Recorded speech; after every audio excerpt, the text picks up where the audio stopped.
Hello, you beautiful people, and welcome back to Joeboy Racing. Today, I'm going to be reviewing all the best of the weekend's action. Another fantastic weekend of racing. We had the Coral Eclipse, the Lancashire Oaks, and I'll also be reviewing my selections on the 3 or 4 races that I put up tips for.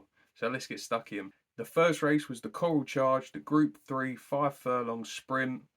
I put up as my selection Balmoral Lady, and she ran an absolute stinker. When they broke from the stalls, I thought she was in a perfect position, looked like she was travelling really nice. But as soon as Kieran Schumacher asked her for more, her ears pinned back, she had nothing extra to find, looked like she really didn't enjoy it. I don't know if it was the ground or because she'd raced such a big race at Royal Ascot, but for some reason she didn't find any extra. Very disappointing because I was very keen on her. I don't think it was the ground because obviously it was good to firm at Royal Ascot and it was good to firm today. So not quite sure what was the problem there, but great race from Rumstar, done really well, powered through. I sort of looking back at the form, finishing first in front of She's Quality again at Newmarket the time a couple of races before. Maybe that should have been an obvious selection, but I thought that Rumstar had been disappointed the last twice. So yeah, just hats off to Rumstar. Great race. I've got a feel for She's Quality again. 3 starts this year, 3 second places. Just can't seem to get it over the line. But a fantastic horse nonetheless. So yeah, so we drew a blank in the first race. Is unfortunately one of those days for me. I'm afraid on the betting side. In the second race, the Coral Challenge, the Class 2 handicap over 1 mile. I can't believe it. I cannot believe it. If you watch the preview video, I literally mentioned the 3 horses that I mentioned, went in 1, 2, 3, predicted the Tricast, but we didn't back the Tricast. I decided to go with Greek Order over Classic because Ryan Moore seemed to have chosen that horse, and I made a mistake. Classics run a blinding race, a bit of a cliff horse for most people. Classics, so it was sort of sod's law that he would go in and show up and put in a massive performance. The value selection, which I backed each way, Arasag saved the day for me a little bit, 18 to 1, returned some nice place profit. But unfortunately, and ran a big race to get in second. But unfortunately, in this game, it's all about winners. Greek Order ran an okay race. I mean, at the price, though, he's a fifth of the price of Arasag, and only end up finishing third. So should have put the Tricast on.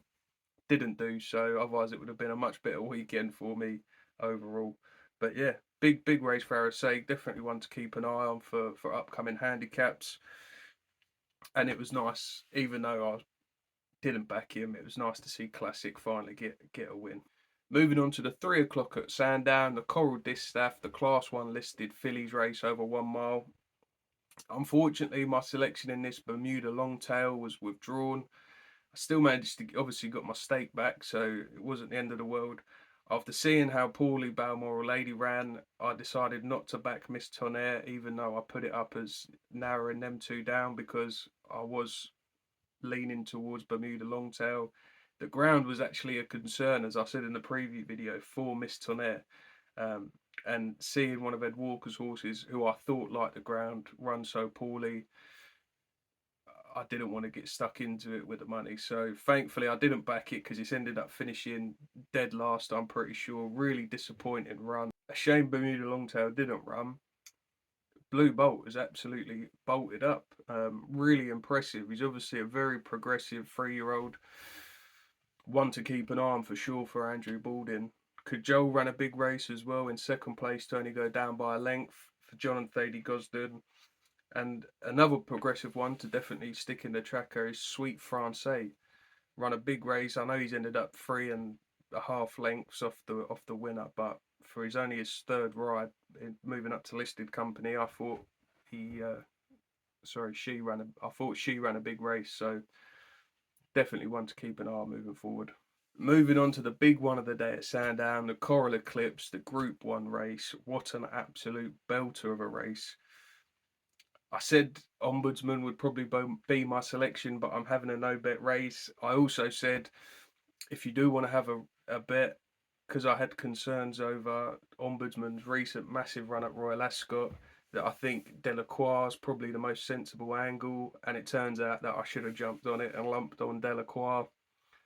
What people are saying it's a good ride from Ryan Moore. Obviously, he is the GOAT, great jockey, but the way that horse just the turn of foot on that, you see what Ombudsman done at Royal Ascot with that his turn of foot, and to see Delacroix go and do something arguably even more impressive was just different class. So great ride. I'm a little bit gutted for Ombudsman because, like I said in the video, I wanted him to get the job done because I thought he was a class horse. I wanted to go and stamp that. I do think it's just a little bit too close to Royal Ascot. I feel like, if he'd been aimed purposefully at this, I know Jonathan Thady Gosden said that he was, but it's just too close, I think, to Royal Ascot, especially over this distance. I made allowances for Balmoral Lady. Obviously, it's a lot shorter distance, 5 furlong sprint. Does it take as much out of you? I don't know. Jonathan Thady Gosden will know better than me on that one, but yeah, hats off to Delacroix. Great performance. When I put him up, I think you could still get 5.5 to 1, 6 to 1 about Delacroix. Should have jumped on when I put the preview video up, but still enjoyed it. Fantastic race. I think I said about ruling court as well, having run a big race and not to jump on him. Ran a lot better. I'm glad that he ran a good race, but just not happening for ruling court. So fingers crossed they can find him a win somewhere. Moving on to Haydock, I tipped up a Class 2 handicap, the 205 over 1 mile 6. Very competitive handicap.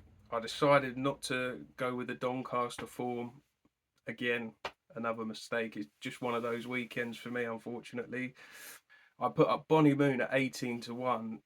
She got absolutely tonked in. I remember checking the odds in the morning, and I think she got as low as 8 to 1 at a point. So I was thinking, here we go. She's definitely in with a big chance. Plus, like I said, the ground did have a bit of juice in it. I thought it would suit. I thought the step up in trip would suit her perfectly, but she's ended up finishing midfield. No place returns, which is frustrating. But hats off to Polestar. You got to feel for Novelista come in second place again by a nose, literally on the nod, same as he did in that Doncaster race where I was mentioning the form. I'm sure he's got a Class 2 handicap winning him somewhere down the line. But yeah, good performance from Polestar. Should have stuck with the Doncaster form. But like I say, it was just one of those weekends for me. Moving on to the 240 at Haydock, the Lancashire Oaks. Shame the field was so small in this one. Over 1 mile 4, Group 2.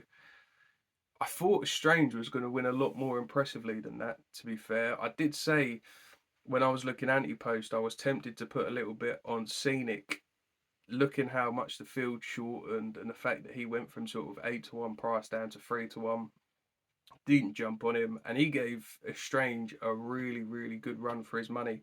I know obviously Strange got the job done, but everyone was expecting her to, and Scenic really pushed her, really made it a battle. So, they're mentioning the Strange, people are putting it up for an Arc de Triomphe horse. So the fact that Scenic's gone and run that sort of race, you've got to take your hat off to Scenic. I said it was a solid horse, and yeah, she put in a good battle. But like I say, it was a no bet race for me, and we did sit back and watch a Strange win at odds on, like I said.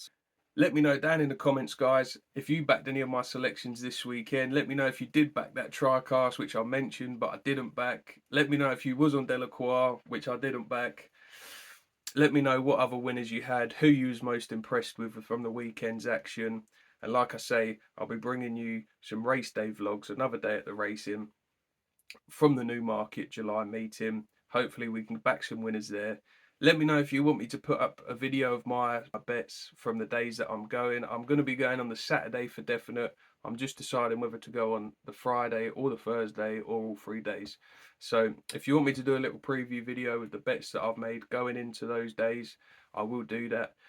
Or if you just want to see how I got on after the fact, let me know down in the comments.